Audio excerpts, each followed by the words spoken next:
అసలు ఈ Bigg boss షోకి ఇంత క్రేజ్ ఎందుకు వచ్చింది? ఈ షో ఇంత పాపులర్ అవ్వడానికి గల కారణం ఏంటి? కొంతమంది బిగ్ బాస్ షో కంటెస్టెంట్స్కి ఆల్మోస్ట్ సినిమా హీరోలకు ఉన్నంత క్రేజ్ ఉంటుంది. వాళ్ళ కోసం బ్యానర్లు కట్టడం, ఫ్లెక్సీలు వేయడం, ట్విట్టర్లో ట్రెండ్స్ చేయడం, ఫ్యానేజెస్ చేయడం, ఇంత క్రేజ్ ఎందుకు వస్తుంది? నెక్స్ట్, జనాలు ఈ బిగ్ బాస్ షోకి ఇంతలా కనెక్ట్ అవ్వడానికి రీజన్స్ ఏంటి? బిగ్ బాస్ షో ఒకటే కాదు, బిగ్ బాస్ షో రివ్యూ చేసే వాళ్ళకి కూడా చాలా క్రేజ్ ఉంటుంది. అసలు వీటన్నిటికీ కారణాలు ఏంటి? ఈ షో ఎందుకు ఇంత పాపులర్? దీని హిస్టరీ ఏంటి? ఇది నిజంగా స్క్రిప్టెడా లేకపోతే రియాలిటీనా? అన్ని ఈ వీడియోలో ఆన్సర్ చేయబోతున్నాను. వీడియో చివరి వరకు చూడండి. అయితే వీడియో స్టార్ట్ చేసే కంటే ముందు ఇలాంటి ఇంట్రెస్టింగ్ ఇన్ఫర్మేషన్ వీడియోస్ కోసం మన ఛానల్ని సబ్స్క్రైబ్ చేసుకుని స్టార్ట్ చేయండి. ఇంకా లేట్ చేయకుండా వీడియో స్టార్ట్ చేద్దాం. అసలు ఈ Bigg Boss show Telugu season 9కి మైండ్ బ్లోయింగ్ టీఆర్పీ వస్తుంది. ఈవెన్ ఆ షో ఓనర్స్ కూడా షాక్ అవుతున్నారు, ఆ ఛానల్ వాళ్ళు కూడా షాక్ అవుతున్నారు, అంతలా టీఆర్పీ వస్తుంది. జనాలు టీవీలు చూడడం మానేసి ఓటీటీలకు అలవాటు పడిన ఈ రోజుల్లో కూడా ఇంత టీఆర్పీలు రావడం ఏంది? అసలు ఏ షోకి రానటువంటి టీఆర్పీ వస్తుంది. వీక్ డేస్లో ఆల్మోస్ట్ 8 టీఆర్పీ, వీకెండ్స్లో అయితే 10కి తగ్గకుండా వస్తుంది. ఇంత టీఆర్పీ రావడానికి, ఇన్ని సీజన్స్ రన్ అవ్వడానికి కారణం ఏంటి అనేది ఈ వీడియోలో చూద్దాం. అయితే కారణాల కంటే ముందు అసలు ఈ షో ఎక్కడ స్టార్ట్ అయింది, బిగ్ బాస్ అనేది అసలు ఎలా స్టార్ట్ అయింది, ఎక్కడ స్టార్ట్ అయింది, మన తెలుగులో ఎప్పుడు స్టార్ట్ అయింది, బిగ్ బాస్ షో హిస్టరీ తెలుసుకుని తర్వాత స్టార్ట్ చేద్దాం. అయితే ఈ షో వచ్చేసి 1999లో నెదర్లాండ్స్లో ఇప్పుడున్న బిగ్ బాస్ పేరుతో కాకుండా బిగ్ బ్రదర్ అనే పేరుతో స్టార్ట్ అయింది. దీని క్రియేటర్ వచ్చేసి జాన్ డే మోల్, నెదర్లాండ్స్లో స్టార్ట్ అయింది. అయితే ఫస్ట్ సీజన్కే ఈ షోకి చాలా క్రేజ్ వచ్చేసింది అనమాట. చాలా అంటే చాలా క్రేజ్ వచ్చేసింది. తర్వాత అన్ని కంట్రీస్లో, అన్ని లాంగ్వేజ్లో దీన్ని అడాప్ట్ చేసుకోవడం స్టార్ట్ చేశారు. అలాగే మనకు తెలుసు కదా, మన ఇండియన్స్ ఏదైనా హిట్ అవుతే మనల్ని ఆటోమేటిక్గా అడాప్ట్ చేసుకుంటారు. అలాగే 2006లో బిగ్ బ్రదర్నే బిగ్ బాస్ పేరిట మనల్ని అడాప్ట్ చేసుకున్నారు. అప్పుడు ఈ షోని హోస్ట్ చేసింది Arshad Warsi. Almost 84 days run అయింది ఈ షో. సో చాలా పేరు వచ్చేసింది, చాలా క్రేజ్ వచ్చేసింది, మంచి రేటింగ్స్ వచ్చాయి. సీజన్ 4 నుండి సల్మాన్ ఖాన్ హోస్ట్ చేయడం స్టార్ట్ అయింది. ఇంకా సీజన్ ఇప్పుడు ప్రజెంట్ 19 సీజన్ రన్ అవుతుంది. చాలా పెద్ద హిట్ హిందీలో. సో హిందీలో హిట్ అయినప్పుడు మన రీజనల్ లాంగ్వేజ్ కూడా 1 by 1 తెలుగులో, మలయాళం, కన్నడ, తమిళ ఇలా అన్ని రీజనల్ లాంగ్వేజ్లో, లోకల్ లాంగ్వేజ్లో అడాప్ట్ చేసుకోవడం స్టార్ట్ చేశారు. అలా మన తెలుగులో కూడా సీజన్ 1 స్టార్ట్ అయింది. సో అప్పటి నుంచి కూడా సీజన్ 9 వరకు రన్ అవుతుందంటే సీజన్ 9 మన తెలుగులో సీజన్ 9, హిందీలో సీజన్ 19, అలా ప్రతి లాంగ్వేజ్లో ఎక్కడ స్టార్ట్ చేసినా ఆ సీజన్ సూపర్ హిట్ అవడం స్టార్ట్ అయింది.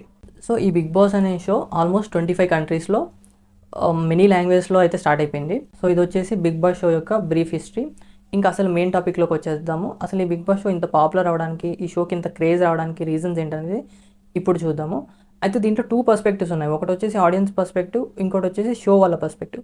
సో ఫస్ట్ ఆడియన్స్ పర్స్పెక్టివ్లో చూద్దాం. దాంట్లో మెయిన్ ఫస్ట్ రీజన్ వచ్చేసి, ఇప్పుడు మన పక్కింట్లోనో లేకపోతే మన పక్క గల్లీలోనో రోడ్డు మీదనో ఎవరో నలుగురు కొట్టుకుంటుంటేనో లేకపోతే ఎవరిద్దరి మధ్యన గొడవ జరుగుతుంటే ఏదైనా ఇష్యూ అయితే ఆటోమేటిక్గా మనం చేస్తున్న పనులన్నీ ఆపేసి ఆ గొడవ చూడడానికి వెళ్ళిపోతాం. సో ఈ ఇన్స్టింక్టే ఆ బిగ్ బాస్ షో వాళ్ళకి మెయిన్ టార్గెట్ అనమాట.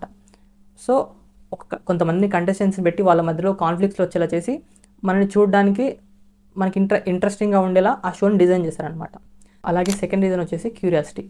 మనందరికీ తెలుసు సెలబ్రిటీస్ ఎలా ఉంటారు, టీవీలో కానీ లేకపోతే పెద్ద స్క్రీన్లో కానీ వాళ్ళని మనం ఓన్లీ రీల్లోనే చూడగలుగుతాము, స్క్రీన్స్ మీద చూడగలుగుతాం. కానీ మనందరిలో ఒక క్యూరియాసిటీ ఉంటుంది. వాళ్ళు బయట జీవితంలో ఎలా ఉంటారు, వాళ్ళ ఎమోషన్స్ ఎలా ఉంటాయి, వాళ్ళ పర్సనాలిటీ ఎలా ఉంటుంది, వాళ్ళలో ఫ్లాస్ ఏంటి, నిజంగా బయట కూడా ఇంతే గ్లామరస్గా ఉంటారా వాళ్ళనేది మనందరిలో ఒక చిన్న క్యూరియాసిటీ ఉంటుంది ఎక్కడో ఒక దగ్గర. దాన్ని షో క్యాష్ చేసుకొని వాళ్ళ రియల్ లైఫ్ని చూపెట్టడానికి ఈ షోని ఆర్గనైజ్ చేసింది. సో ఈ షో ఇంత పెద్ద సక్సెస్ అవ్వడానికి మనకుండే ఆ క్యూరియాసిటీ కూడా ఒక రీజన్. నెక్స్ట్ రీజన్ వచ్చేసి సోషల్ డైనమిక్స్. సోషల్ డైనమిక్స్ అంటే బిగ్ బాస్ షో అనేది ఒక మినీ సొసైటీ లాంటిది. ఇప్పుడు సొసైటీలో ఎలాగైతే రిచ్ పీపుల్ ఉంటారు, పూర్ పీపుల్ ఉంటారు, డిఫరెంట్ ప్రొఫెషనల్ వాళ్ళు ఉంటారు, లైక్ డాక్టర్స్, ఇంజనీర్స్, ఆర్టిస్టులు, ఇలా డిఫరెంట్ ప్రొఫెషనల్ వాళ్ళు ఉంటారు. కాబట్టి సేమ్ బిగ్ బాస్ కూడా అదే ఫాలో అవుతుంది. మీరు అబ్జర్వ్ చేస్తే బిగ్ బాస్లో వచ్చే కంటెస్టెంట్స్ కూడా డిఫరెంట్ బ్యాక్గ్రౌండ్స్ నుంచి, డిఫరెంట్ కేటగిరీస్ నుంచి వస్తారు. లేకపోతే ఫర్ ఎగ్జాంపుల్ ఎంటర్టైనర్స్ కానీ, న్యూస్ రిపోర్టర్స్ కానీ, జర్నలిస్ట్స్ కానీ, లేకపోతే రేడియో జాకీస్ కానీ, సీరియల్ ఆర్టిస్టులు కానీ, కామన్ మ్యాన్స్ కానీ, లేకపోతే ఇన్ఫ్లుయెన్షియల్ పర్సనాలిటీస్ కానీ, వైరల్ పర్సనాలిటీస్ కానీ, ఇలా ఒక్కొక్క కేటగిరీస్ నుంచి తీసుకొచ్చి వాళ్ళని పెట్టడం వల్ల వాళ్ళలో ఆ నేచురల్ కాన్ఫ్లిక్ట్స్ అనేవి డెవలప్ అయ్యి షో అనేది చాలా ఇంట్రెస్టింగ్గా మారుతుంది మనం చూడడానికి. నెక్స్ట్ ఫోర్త్ రీజన్ వచ్చేసి డ్రామా అండ్ కాంట్రవర్సీ. మనందరికీ తెలుసు, మనందరం కూడా ఎప్పుడో ఒకప్పుడు ఎవరి గురించో గాసిప్ చేసే ఉంటాం. సో సో అదే ఈ షోకి మెయిన్ ప్లస్ పాయింట్ అనమాట. ఒక కంటెస్టెంట్ ఇంకొక కంటెస్టెంట్ దగ్గర వెళ్ళి ఆ కంటెస్టెంట్స్ గురించి బ్యాడ్గా మాట్లాడడము, లేకపోతే ఒక నలుగురు కంటెస్టెంట్స్ కలిసి ఒక కంటెస్టెంట్ని టార్గెట్ చేయడము, లేకపోతే స్ట్రాటజీస్ ప్లాన్ చేయడము, ముందు ఒకలాగా నటించి వెనకాల ఒకలాగా మాట్లాడడము, ఇవన్నీ ఉంటాయి. కాబట్టి ఇవన్నీ మనకి చూడడానికి చాలా ఇంట్రెస్టింగ్గా ఉంటాయి. సొసైటీలో కూడా జరుగుతుంది ఇదే. కాకపోతే మనకి రియాలిటీలో ఆ చాయిస్ ఉండదు, ఆ స్కోప్ ఉండదు. బట్ ఆ బిగ్ బాస్ షోలో మనకు ఆ ఛాన్స్ ఉంటుంది. సో దానివల్ల కూడా ఈ షోకి చాలా ప్లస్ పాయింట్ అనమాట. జనాలకి ఎంత ఇంటెలిజెన్స్ కోషెంట్ ఉన్నా కూడా మోస్ట్లీ వాళ్ళని డ్రైవ్ చేసేది ఎమోషనల్ కోషెంటే. సో దాన్నే ఈ బిగ్ బాస్ షో వాళ్ళు ట్రిగ్గర్ చేస్తారనమాట. ఫిఫ్త్ రీజన్ వచ్చేసి ఇన్వాల్వ్మెంట్ అండ్ అవుట్కమ్. ఇప్పుడు మనం ఆల్మోస్ట్ ఇన్వాల్వ్ అయిపోతాం షోలోకి. మన ఫేవరెట్ కంటెస్టెంట్ని సేవ్ చేసుకోవడానికి వాళ్ళ కోసం ఓట్లు వేయడము, లేకపోతే ట్విట్టర్లో ట్రెండ్స్ చేయడము, లేకపోతే వాళ్ళ గురించి ఎడిట్స్ చేయడము, ఇవన్నీ చేస్తూ ఉంటాం. మళ్ళీ దానికి ఇన్స్టెంట్ రివార్డ్ వస్తుంది మనకి. మనం ఓట్స్ వేయగానే మనకి ఆ కంటెస్టెంట్ సేవ్ అయితే ఒక ఎమోషనల్ సాటిస్ఫాక్షన్ ఉంటుంది. సో ఇది ఈ షోకి మెయిన్ ప్లస్ అనమాట. అంటే ఆడియన్స్కి ఇంపార్టెన్స్ ఉంటుంది, ఆడియన్స్కి ఒక వాల్యూ ఉంటుంది. సో దానివల్ల కూడా ఆడియన్స్ ఎక్కువగా ఈ షోకి అట్రాక్ట్ అవ్వడానికి రీజన్. నెక్స్ట్ రీజన్ వచ్చేసి హ్యాబిట్. ఫస్ట్ స్టార్టింగ్లో ఎవరైనా సరే 1 వీక్ చూద్దామని ఒక క్యూరియాసిటీతో స్టార్ట్ చేసిన వాళ్ళు ఒక 1 వీక్ 2 వీక్స్ తర్వాత ఆటోమేటిక్గా అది ఒక అలవాటు అయిపోతుంది. అంటే ఆ స్లాట్లో ఆ టైమింగ్లో ఆ బిగ్ బాస్ షో చూడడానికి మన బ్రెయిన్ స్టిమ్యులేట్ అయిపోయి ఉంటుంది. 2 వీక్స్ తర్వాత మనం చూడొద్దు మానేద్దాం అనుకున్నా కూడా ఆ టైంలో మన బ్రెయిన్ ఆటోమేటిక్గా ఆ షోని పెట్టేలాగా మనం స్టిమ్యులేట్ చేస్తుంది అనమాట. సో ఇది కూడా ఒక రీజన్ ఆ షో పాపులర్ అవ్వడానికి. Next one emotional satisfaction or emotional pleasure. షోలో ఎవరైనా కంటెస్టెంట్స్ మిస్టేక్స్ చేయడం, అంటే లైక్ మైక్ సరిగా పెట్టుకోకపోవడము, లేకపోతే పడుకోవడము, ఇలాంటి మిస్టేక్స్ చేసినప్పుడు బిగ్ బాస్ వాళ్ళకి పనిష్మెంట్స్ ఇస్తాడు. లేదా ఫౌల్ గేమ్స్ ఆడినప్పుడు, లేదా ఇంకేదన్నా ఎవరిద్దరి మధ్యలో కంటెస్టెంట్స్ మధ్య కాన్ఫ్లిక్ట్ వచ్చినప్పుడు వీకెండ్లో హోస్ట్ వచ్చేసి వాళ్ళకి క్లాస్ బిక్కడము, వాళ్ళని క్వశ్చన్ చేయడము, మొత్తానికి ఆ ఇష్యూని రిజాల్వ్ చేస్తారనమాట. సో దీనివల్ల మనకి ఇమ్మీడియట్ జస్టిస్, అంటే ఇన్స్టంట్ జస్టిస్ జరిగినట్టుగా మన ఎమోషనల్ ప్లీజర్ వస్తుంది మనకి ఆ వీకెండ్ ఎపిసోడ్స్లో. సో ఇది మెయిన్ రీజన్ షో పెద్ద హిట్ అవ్వడానికి. సో ఇవి ఆడియన్స్ సైడ్ నుంచి ఉండే రీజన్స్ షో ఇంత పాపులర్ అవ్వడానికి, ఇంత క్రేజ్ సంపాదించుకోవడానికి. నెక్స్ట్ ఈ షో వాళ్ళు యూజ్ చేసే స్ట్రాటజీస్ కానీ లేకపోతే ప్లాన్స్ కానీ షోని హిట్ చేయడానికి కొన్ని ఉన్నాయి. అవి ఏంటనేది ఇప్పుడు చూద్దాము. ప్రోమోలో ఒక క్లిఫ్ హ్యాంగర్ ఉంటుంది. ఆ ప్రోమో చూడగానే వెంటనే మనకి ఎపిసోడ్ చూసేయాలన్నంత ఫీలింగ్ వచ్చేస్తుంది, అంత ఎగ్జైట్మెంట్ ఉంటుంది. సో అంత ఇంట్రిగ్గింగ్గా, అంత ఎగ్జైటింగ్గా కట్ చేస్తారు వీళ్ళ ప్రోమోస్. అది మెయిన్ స్ట్రాటజీ వీళ్ళ షోని పాపులర్ చేయడానికి, లేకపోతే షోని క్రేజ్ తీసుకురావడానికి. సెకండ్ వన్ వచ్చేసి నామినేషన్స్. అంటే వీళ్ళు డిజైన్ చేసే నామినేషన్స్ ఎలా ఉంటాయంటే ఉన్న అందరిలో మంచి కలిసి ఉన్నప్పుడు ఈ ఇంట్లోంచి ఎవరు వెళ్ళిపోతున్నారని వాళ్ళు ఒక కాన్ఫ్లిక్ట్ రైజ్ చేయడం, లేకపోతే ఇప్పుడు ఎవరైతే కొంచెం క్లోజ్గా ఉంటున్నారో, ఫ్రెండ్స్లా ఉంటున్నారో వాళ్ళందరినీ ఒక గ్రూప్లో వెళ్ళేసి ఆ గ్రూప్లో నుంచి ఈ వీక్ ఇంటి నుంచి బయటకు వెళ్ళడానికి ఎవరు నామినేట్ చేస్తున్నారని వాళ్ళనే డిసైడ్ అవ్వమనడం. సో దీనివల్ల ఆటోమేటిక్గా ముగ్గురికి కాన్ఫ్లిక్ట్స్ రావడం, మనకి చూడడానికి ఇంట్రెస్టింగ్గా డ్రామా క్రియేట్ అవుతుంది అనమాట. Next wild cards. అంటే ఫస్ట్ ఒక 20 మెంబర్స్ను 15 మెంబర్స్ను షోలోకి ఎంటర్ చేసిన తర్వాత ఒక 2-3 వీక్స్ ఆర్ 5 వీక్స్ తర్వాత మళ్ళీ కొత్తగా వైల్డ్ కార్డ్స్ని తీసుకొస్తారనమాట. దీనివల్ల షోకి ఇంట్రెస్టింగ్గా మారుతుంది, డైనమిక్స్ అనేవి చేంజ్ అవుతాయి అనమాట. అప్పటి వరకు ఉండే ఫ్యాన్ ఫాలోయింగ్, అప్పటి వరకు ఉండే ఫ్రెండ్షిప్స్, బాండ్స్, రిలేషన్స్ డిస్టర్బ్ అయిపోతాయి. బయట నుంచి వచ్చే ఆ ఇన్పుట్స్ వల్ల కూడా గేమ్ అనేది షిఫ్ట్ అవుతుంది అనమాట. సో అది మనకు చూడడానికి ఇంట్రెస్టింగ్గా ఉంటుంది కాబట్టి వీళ్ళు వైల్డ్ కార్డ్స్ని తీసుకొస్తారు. Next debatable tasks. మీరు ఎప్పుడన్నా అబ్జర్వ్ చేయండి, బిగ్ బాస్లో ఒక టాస్క్ ఇస్తే దానికి కంప్లీట్ రూల్స్ ఎప్పుడు ఇవ్వడు బిగ్ బాస్. అన్నీ కూడా డిబేటబుల్ టాస్క్సే ఇస్తాడనమాట. అంటే కొంతమందికి ఒకటి రైట్ అనిపిస్తుంది, ఇంకొంతమందికి ఇంకొకటి రైట్ అనిపిస్తుంది. అలాంటి టాస్క్సే ఇస్తాడు ఎప్పుడు. అంటే ఎప్పుడు జనాల్లో ఆ డిస్కషన్ పాయింట్ ఉండేలా చూసుకుంటాడు. కావాలంటే టాస్క్ని నీట్గా స్ట్రక్చర్ చేసి ఇవి రూల్స్ ఇలా అని చెప్పి పెట్టొచ్చు, కానీ ఎప్పుడు అలా పెట్టాడు. మళ్ళీ ఇంకా సంచాలక కానీ వాళ్ళనే ఒక జడ్జ్ లాగా పెట్టి ఎవరు గెలిచారు అనేది వాళ్ళని చూస్ చేసుకోమంటాడు. ఇప్పుడు ఫర్ ఎగ్జాంపుల్ ఒక ఇద్దరు క్లోజ్ కంటెస్టెంట్స్ ఉన్నారనుకో ఒక పర్సన్కి, ఆ పర్సన్ని సంచాలక్ చేసి వాళ్ళిద్దరిలో ఎవరికి ఫేవర్గా చేస్తాడు, లేకపోతే జెన్యున్గా ఉంటాడా అని చెప్పి మనకి ఇంట్రెస్టింగ్గా చూడడానికి ఇంట్రెస్టింగ్గా మారడానికి చేస్తాడు అలాగా. Next unpredictability. ఇప్పుడు బిగ్ బాస్ ఒక కంటెస్టెంట్ ఉంటే ఆ బిగ్ బాస్కి హెల్ప్ అవుతుంది, టీఆర్పీస్ వస్తాయి, వ్యూవర్షిప్ వస్తాయి, షో ఇంకా ఎంగేజింగ్ ఉంటుంది అని అనుకున్నప్పుడు, కానీ ఆ కంటెస్టెంట్కి ఓటింగ్ సరిగ్గా రాలేదనుకో ఆ వీక్ నో ఎలిమినేషన్ పెట్టడం, కొన్ని వీక్స్ డబుల్ ఎలిమినేషన్ పెట్టడం, అలా అన్ప్రెడిక్టబుల్ ఎలిమినేషన్ చేస్తూ ఉండి మనకి ఆ షోని ఎంగేజింగ్గా మారుస్తారనమాట.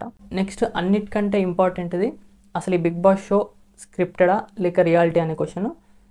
సో ఇది చాలామందిలో డౌట్ ఉంటుంది, చాలామంది స్క్రిప్టెడ్ అని నమ్మే వాళ్ళు కూడా ఉన్నారు. కాకపోతే నాకు తెలిసిన ఇన్ఫర్మేషన్ కానీ లేకపోతే నేను చూస్తున్న దాన్ని బట్టి నాకు ఒక అండర్స్టాండింగ్ ఏంటంటే ఈ బిగ్ బాస్ అనేది స్క్రిప్టెడ్ కాదు. స్క్రిప్టెడ్ అంటే ఇప్పుడు ఫర్ ఎగ్జాంపుల్ ఒక 2 పర్సన్స్ని మీరు ఇలా గొడవ పడాలి, ఈ విషయంలో ఫైట్ చేయాలని, లేకపోతే మీరు తిట్టుకోవాలని, ఇలాంటి ఎప్పుడు బిగ్ బాస్ చెప్పడు. కాకపోతే అలాంటి సిచ్యువేషన్స్ వచ్చేలా టాస్క్స్ పెట్టడమో లేకపోతే అలాంటి సిచ్యువేషన్స్ వచ్చేలా నామినేషన్స్ డిజైన్ చేయడమో చేస్తాడు. అది స్క్రిప్టెడ్ కాదు. ఎవరిని కూడా కొట్టుకోమనడం కానీ లేకపోతే ఒక ఇద్దరి మధ్యలో ఇష్యూ రైజ్ అవ్వాలని కానీ వాళ్ళకి ఏం స్క్రిప్ట్స్ అనేది ఇవ్వడు. కాకపోతే అలా వచ్చేలాగా డిజైన్ చేస్తాడు. దాన్ని చూసి చాలామంది స్క్రిప్టెడ్ అనుకుంటారు. ఇంకా ఎలా ఉంటుందంటే ఇప్పుడు బిగ్ బాస్ ఒక కంటెస్టెంట్ ఒక టాస్క్ గెలిస్తే షోకి మంచి వ్యూవర్షిప్ వస్తుందనో లేకపోతే మంచిగా ఎంగేజింగ్గా మారుతుంది అనుకుంటే ఆ కంటెస్టెంట్ దేంట్లో స్ట్రాంగ్, ఫిజికల్గా స్ట్రాంగ్ అయితే ఫిజికల్ టాస్క్ ఇవ్వడము, లేకపోతే బ్రెయిన్ గేమ్స్లో స్ట్రాంగ్ అయితే ఒక బ్రెయిన్ గేమ్ ఇవ్వడము, అలాంటిది ఆ కంటెస్టెంట్కి ఫేవరబుల్గా చేస్తాడు. అదేదో అతనికి ఫేవర్ చేసినట్టు కాదు, అతను గెలిస్తే షోకి హెల్ప్ అవుద్దని వాళ్ళ ఆర్గనైజర్స్ ఫీల్ అయితే అలా చేస్తారనమాట. కానీ మనకు చూసేది ఎలా ఉంటుంది, ఫేవర్ చేస్తున్నాడు లేకపోతే ఇదంతా స్క్రిప్టెడ్, ఎవరు గెలవాలని ముందే రాసింది, ముందే ఫిక్స్ అయ్యి వచ్చారని మనం అనుకుంటాం. కానీ అలా ఏమి ఉండదు. ఇంకా కొంతమంది ఏమనుకుంటారంటే ఒక కంటెస్టెంట్కి ఫేవర్ చేస్తున్నాడు అనుకుంటారు. కానీ అలా ఏమి ఉండదు. ఇప్పుడు కొన్ని వీక్స్ తర్వాత ఆటోమేటిక్గా కొంతమంది కంటెస్టెంట్స్కి ఆ ఫ్యాన్ ఫాలోయింగ్ వస్తుంది, ఆ వ్యూవర్షిప్ వస్తుంది. సో బిగ్ బాస్ కూడా ఆటోమేటిక్గా ఆ వాళ్ళ ఎవరైతే ఫ్యాన్ ఫాలోయింగ్ ఎక్కువ ఉందో వాళ్ళ కంటెంట్ కొంచెం ఎక్కువగా ప్లే చేస్తాడు. ఎందుకంటే వాళ్ళని ఎక్కువగా చూసే వాళ్ళు జనాలు ఉన్నారు కాబట్టి ఎక్కువ కంటెంట్ ప్లే చేస్తాడనమాట. ఒకవేళ అలా ప్లే చేయకపోతే షోకి వ్యూవర్షిప్ పడిపోతుంది.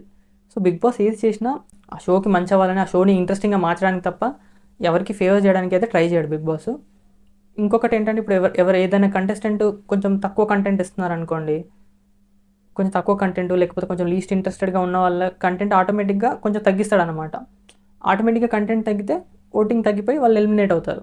అంతేగాని ఓటింగ్ తక్కువ వచ్చినా కూడా ఎలిమినేట్ చేయడం అట్లాంటిది ఏమి ఉండదు. కాకపోతే ఆ షోని ఇంట్రెస్టింగ్గా మార్చడానికి, ఆ షోని బెటర్ చేయడానికి, మంచి వ్యూవర్షిప్ మంచి టీఆర్పీస్ తెప్పించడానికే వాళ్ళ ప్లాన్ ఉంటుంది. మోస్ట్లీ ఫేవర్గా కానీ స్క్రిప్టెడ్గా కానీ అయితే ఉండదు. సో ఇది నా ఎక్స్ప్లెనేషన్ బిగ్ బాస్కి ఇంత క్రేజ్ ఎందుకు వచ్చిందనే దాని మీద. వీడియో నచ్చితే లైక్ చేయండి. మీ ఫ్రెండ్స్లో ఎవరైనా బిగ్ బాస్ చూసే వాళ్ళు ఉంటే వాళ్ళకి ఈ వీడియో అర్జెంట్గా షేర్ చేయండి. అలాగే నేను ఏదైనా మిస్ అయితే కింద కమెంట్ చేయండి. ఇలాంటి క్రేజీ ఇన్ఫర్మేషన్ వీడియోస్ కోసం మన ఛానల్ సబ్స్క్రైబ్ చేసుకొని పెట్టుకోండి. మళ్ళీ వచ్చే వీడియోలో కలుద్దాం. బాయ్.